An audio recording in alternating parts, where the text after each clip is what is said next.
Putain, ce but de Diakité à la fin, quoi, à la 87e. Ça a tout gâché. Bon, on va essayer de prendre du recul et de débriefer ce match correctement. Salut amis footeux, j'espère que tu vas bien. Bon, avant de revenir sur le but de Diakité, on va quand même parler de ce match. Un très grand match de football, voilà. C'est pas un très grand match de Ligue 1, c'est un très grand match de football tout court, voilà. Moi, j'ai assisté à un match d'un niveau européen ce soir. Malheureusement, ça s'est pas spécialement bien, ça aurait pu mieux se terminer, on va dire, pour les Marseillais. Voilà, ça a été, voilà, je suis assez mitigé parce que on était proche de remporter les 3 points. Mais il y a aussi ce truc où quand même Lille, le nul pour Lille n'est pas immérité. Voilà, c'est une équipe qui a joué il y a 3 jours, qui se déplaçait au Stade Vélodrome, un concurrent direct pour les secondes et troisième places, je pense. C'était un match qu'on attendait. Voilà, on savait que c'était une équipe qui jouait les Lillois, on savait que le LOSC était une équipe qui jouait au football. Ça change des autres équipes qui se la jouent plutôt bloc bas. Eux, au contraire, ils ont joué bloc haut. Et voilà, ils ont même été assez étonnants, voilà, dans ce style-là. Voilà, moi je m'attendais à un gros match et je m'attendais à ce que, vu que l'OM joue contre une équipe voilà, qui joue au ballon, qui reste pas repliée sur elle-même, je m'attendais à ce que l'OM justement puisse plus imposer le désherbiball, mais ça n'a pas été le cas, et c'est bien dommage. Donc une première mi-temps de niveau européen comme je te l'ai dit, où Rouli devra s'employer à plusieurs reprises, et franchement Geronimo Rouli, franchement si je pense que sans le but à la fin, voilà, et même avec le but à la fin, il pourrait avoir un 10 sur 10 dans les journaux pour ce match, quoi. Il a été exceptionnel, voilà. Geronimo Rouli, ce soir, c'était du niveau plus qu'international, même si ça n'existe pas, il a fait un match, mais franchement, c'est son meilleur match depuis le début de la saison. Même s'il prend le but à la fin, je le répète, il a sauvé l'OM en première mi-temps, il a écœuré Jonathan David, un des meilleurs attaquants du championnat. Il a littéralement écœuré. Et heureusement, il retardera l'échéance, voilà, parce que le premier quart d'heure, nous, on a souffert, les Marseillais. Ça a été très difficile en premier quart d'heure, voilà. Lille nous a empêché, en jouant bloc haut, de développer notre jeu. On n'y est pas arrivé du tout. Et pourtant, arrivera cette 17e minute, où, c'est là où le football est très extraordinaire, parce que c'est Lille qui se crée pas mal d'occasions, où Geronimo Rouli, te sauvera plusieurs fois les meubles. Et à la 17e minute, ouais, je sais, on est qu'à la 17e minute, et c'est déjà passé pas mal d'actions côté lillois. Mais à la 17e minute, une ressortie de balle qui partira de Rouli justement. Une ressortie de balle de la part des Marseillais. Mais elle est magnifique. Moi, franchement, sur cette sortie de balle-là, j'ai pris mon pied. C'était niveau Ligue des Champions. Quand je dis que ce soir, on a assisté à un match de niveau européen, c'était carrément ça. Je pensais qu'il y avait que Monaco voilà, qui produisait vraiment du beau jeu dans ce championnat, parce que je regarde pas tous les matchs non plus. Je savais que Lille c'était costaud, que Lille c'était bon, je le voyais sur des résumés. Mais franchement, Lille m'a grandement impressionné, voilà. Surtout qu'ils avaient joué 3 jours avant. Bon, je suis pas là non plus pour encenser les Lillois. Voilà, je suis avant tout supporter de l'OM, mais c'est vrai que je fais un débrief objectif, donc pour moi, il fallait souligner ça. Mais la ressortie de balle des Marseillais, elle est incroyable. Ça part de Rouli et en une touche de balle, c'est propre, c'est net. Voilà, c'est super bien mené. L'action, elle est super bien menée, autant techniquement que dans sa construction. Elle aboutira à une passe de Rabiot pour Merlin. Merlin qui se retrouve en position d'attaquant. En plus, il se permet le luxe de te faire une feinte de frappe où il met 2 Lillois dans le vent. Voilà, Merlin se transforme en Karim Benzema, en Luis Suarez, en ce que tu veux. Voilà, mais grande classe. Je savais pas qu'il était capable de faire des choses comme ça. Il met les Lillois dans le vent. Il place le ballon d'un plat du pied dans les cages. 1-0, ouverture du score contre le cours du jeu. Voilà, mais cette action, c'était du désherbiball dans le texte. Voilà, c'était magnifique. C'était somptueux. Franchement, c'est à montrer dans toutes les écoles de football. Bon, on est à 1-0. Contre le cours du jeu, Lille va continuer à pousser. C'est eux qui se créeront le plus d'occasions, même si à un moment donné, nous, on en aura une belle avec encore un contre. Voilà, cette fois, c'est un contre, c'est pas vraiment une sortie de balle, c'est plus un contre, voilà. Ce qu'on voit souvent avec De Zerbi depuis le début de la saison. Et c'est Mopé qui manquera la passe à la fin, un centre un peu trop profond qui aurait pu atterrir dans les pieds de je sais plus quel Marseillais. Mais c'était une occasion de 2-0, malheureusement, on ne l'aura pas saisi. Mais bon, il faut quand même souligner que c'est Lille quand même qui a dominé cette première mi-temps. Il faut le reconnaître. Ils ont été meilleurs que nous. Même si on n'a pas été mauvais. Mais franchement, grosse équipe en face. Et sans un Geronimo Rouli, je pense que ça aurait pu être... voilà, on aurait pu prendre 2 ou 3 buts peut-être. Voilà, il faut le dire les gars. Il faut être honnête. Il faut arrêter de croire que c'est pas parce que je suis Marseillais, que je suis pour l'OM, que je dois dire que Marseille a été meilleur. Non, Lille a été meilleur dans cette première mi-temps. On a la chance de mener. Rouli, voilà, il aura écœuré Jonathan David, et heureusement pour nous, toute cette première mi-temps.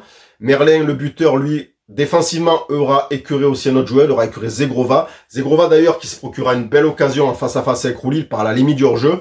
Je sais plus s'il avait été signalé hors-jeu ou pas, je me rappelle plus. Non, je crois que non, il a joué son action jusqu'au bout. Et voilà, Rouli pour une fois passe au travers, même s'il fait une belle sortie, il n'arrive pas à toucher le ballon passe juste à côté des cages. Voilà, eux aussi auraient pu marquer 1, 2, 3 buts peut-être. Nous on aurait pu en mettre 1 voire 2 avec l'action de Mopé qui rate sa passe.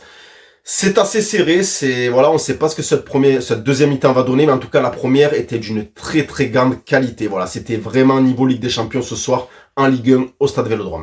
En seconde mi-temps, on aura droit à un OM plus dominateur cette fois. Par contre, voilà, moi j'ai trouvé l'OM meilleur que Lille en seconde mi-temps. Rouli, encore une fois en début de seconde mi-temps, sauvera les meubles. Alors je crois que c'est encore face à Jonathan David. Voilà, Rouli, il est dans un énorme soir, le gardien argentin de l'Olympique de Marseille. Il sauvera les meubles encore une fois. Mopé qui aurait pu permettre aux Marseillais, grâce à sa malice, voilà, Neil Mopé, on voit clairement que c'est un joueur intelligent et malicieux, comme on l'avait vu la dernière fois au match contre Monaco. Voilà, il subtilisera un ballon sur une passe en retrait d'un joueur lillois pour Lucas Chevalier. Il interceptera le ballon, il contournera Chevalier et presque il marquera le but dans le but vide, mais il touchera le premier poteau, ce qui empêchera le ballon de rentrer. C'est bien dommage. Voilà, Neil Mopé, le nouveau Rudy voleur de l'Olympique de Marseille, il faut le dire. Voilà, c'est dommage, on aurait pu mener 2-0 à ce moment-là du match. Les Lillois n'y arrivent pas dans cette seconde période, enfin ils y arrivent pas. On va dire que les Marseillais sont très bien en place, donc Lille aura du mal à se montrer dangereux, contrairement à la première mi-temps où ils avaient été vraiment dominateurs. C'est là que le foot est incroyable, je le dis souvent, quoi. C'est une mi-temps où c'est libre. Ça a fait comme un match récemment, je sais plus c'était quel match, où voilà, l'équipe était dominatrice, Marseille marquait, puis après quand Marseille dominait, c'était l'équipe qui marquait. Et là, c'était un peu ça. En première mi-temps, c'est Lille qui domine, Marseille qui marque. Et en seconde période, c'est Marseille qui est dominateur selon moi. Et puis c'est Lille qui va égaliser. Voilà, donc le Rouli aura retardé l'échéance. Mopé n'aura pas permis à l'OM de mener de 2 buts. Balerdi qui se demandera si Rouli est toujours chaud en milieu de deuxième mi-temps, va essayer de marquer dans son camp. Mais bon, heureusement que Geronimo Rouli est présent. Bon, bien sûr, je fais une boutade, mais voilà, Balerdi, moi, voilà, j'ai toujours un problème avec lui. Alors, je sais qu'il est adoré par beaucoup de supporters marseillais. Moi, je l'adore pas. Voilà, je le trouve bon, mais je l'adore pas. Voilà. Je trouve que c'est toujours sur le plan défensif que Marseille pêche en ce début de saison. Dans cette première partie de championnat, voilà, c'est le secteur où pour moi ça pourrait être mieux. Murillo a fait le match, Merlin a fait le match, Kondogbia a fait le match. Malheureusement, Kondogbia, il y aura la sortie de Rongier. Alors Rongier qui encore était bon, voilà, on sait le OM avec Rongier et sans Rongier, comme l'OM avec Rabiot et sans Rabiot. Là, c'était un Rabiot high level. Alors, je vais pas m'attarder spécialement sur les joueurs dans ce débrief-là, que ce soit Rabiot, Hochberg, à part un peu Rouli parce qu'il le mérite et voilà, c'est l'homme de la soirée. Ni Rongier parce que je répéterai exactement les mêmes choses que j'ai dit la dernière fois sur leur qualité. Elles ont été encore... c'était du très très haut... du très très haut level au milieu de terrain côté marseillais, selon moi. Maintenant, voilà, Rongier, De Zerbi décidera de faire sortir Rongier. Alors, ce match, c'était quand même aussi un match assez tactique, que ce soit du côté lillois avec Genesio, qui lui, je pense, aura fait les bons changements, contrairement à De Zerbi, qui en termes de coaching aura peut-être, en termes de changement, pardon, aura peut-être failli à sa tâche ce soir. Voilà, la sortie de Rongier, qui depuis qu'il est revenu, apporte un équilibre dans cette équipe marseillaise. La sortie de Rongier va recasser cet équilibre et voilà, enfin Cornelius, moi, voilà, alors, je préfère Balerdi à Cornelius, voilà, pour te dire quand même que, voilà, je suis pas focus sur Balerdi. Si je te dis que j'aime pas Balerdi, j'ai rien contre ce garçon, rien du tout. Il a des bons côtés, attention, en termes de joueurs, il a de très, très bons côtés. Mais il me rassure pas, voilà, moi, c'est un joueur qui me rassure pas. Voilà, Cornelius qui rentre, lui, il me rassure encore moins, voilà, de tout ce que j'en ai vu à chaque fois qu'il a joué, je sais pas trop quoi penser. Pour moi, je le trouve assez énigmatique, enfin, c'est une énigme pour moi, je veux dire, j'ai du mal avec lui, je sais pas trop, j'arrive pas à le cerner. Et voilà, donc Cornelius qui rentre, Kondogbia qui monte d'un cran pour revenir à Kondogbia. Et ça a tout cassé, Alors, c'est pas la faute à Kondogbia, hein, c'est juste qu'il était très bien, il était très, voilà, il apporte cette sérénité derrière, ce petit leadership aussi qu'il a après sa longue carrière. Il était très bien dans ce match, Kondogbia derrière, et voilà, la sortie de Rongier, Kondogbia qui monte, Cornelius derrière. L'OM se retrouve en danger sur pas mal de ballons aériens après ce coaching-là. Et arriva ce qui arriva, et putain, je me voyais te faire un débrief plus supporter qu'objectif.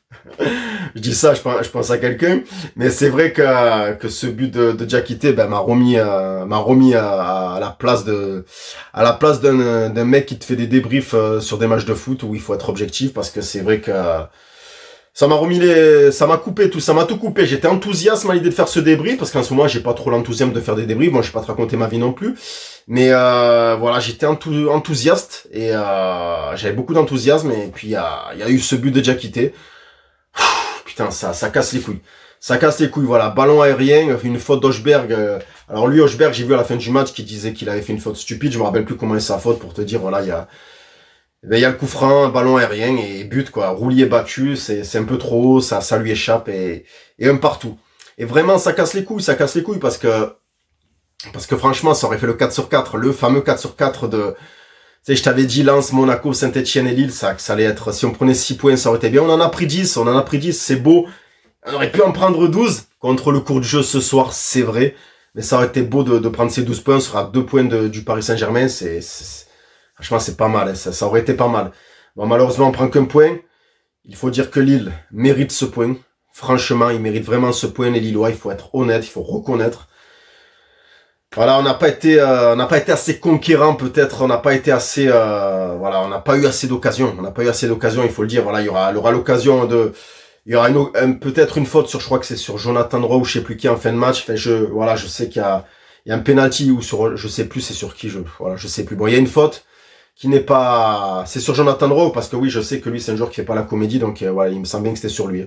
Et puis voilà, c'est pas sifflé, donc j'ai pas vu le ralenti, j'ai pas vu le ralenti de ce, voilà, je sais pas si quelqu'un l'a vu depuis. Moi, pendant qu'ils sont en train de débriefer là-bas à la télévision, moi je suis en train de te faire ce débrief là, donc je sais pas ce qu'il raconte. Je sais pas si on a vu l'action, s'il y avait faute ou pas sur Jonathan Rowe, voilà. Si vous voulez le dire dans les commentaires, dites-le moi. Mais voilà, apparemment ça a bien gueulé côté marseillais, et voilà, bon, c'est dommage. Après, comme je dis, le match nul n'est pas volé pour Lille, hein. Voilà, faut le reconnaître, voilà. C'est dur de débriefer ce match-là parce que j'étais parti sur un truc après les 85 premières minutes et puis il y a eu ce but de Diakité. Mais bon, en même temps, voilà, j'ai dit ce qui s'était passé dans ce match et voilà, il faut reconnaître que Lille n'a pas volé son match nul et voilà. Et nous, on n'a pas fait ce qu'il fallait encore une fois au stade Vélodrome. Voilà, encore une fois chez nous, on prend un point. Ça aurait été bien de prendre ces putains de 3 points quand même, hein, franchement. Voilà, c'est le débrief du samedi soir, il y aura pas d'image, il y aura pas de photos, j'ai pas le temps. Mais voilà, j'ai essayé de le faire quand même, voilà, de m'y tenir et c'est dommage, putain, ça aurait fait le 4 sur 4, ça aurait été parfait. Voilà, on est encore à 2 points de Paris et on est à 4 points de Paris, pardon, et on aurait pu être à 2. Voilà, c'est dommage. Allez, je vais pas m'éterniser, je sais plus trop quoi te dire. Voilà, je suis un peu là dans le mec objectif, le mec qui a beaucoup de ressenti par rapport au match, et c'est pas simple. Voilà. Putain, ça casse les couilles ce but à la 87e, mais vraiment quoi. Allez, n'hésite pas à liker, t'abonner, partager si le cœur t'en dit, c'est toi qui vois. Moi, je te dis à bientôt pour une prochaine vidéo, et surtout, et pour toujours et pour l'éternité, allez l'OM. Ciao, ciao.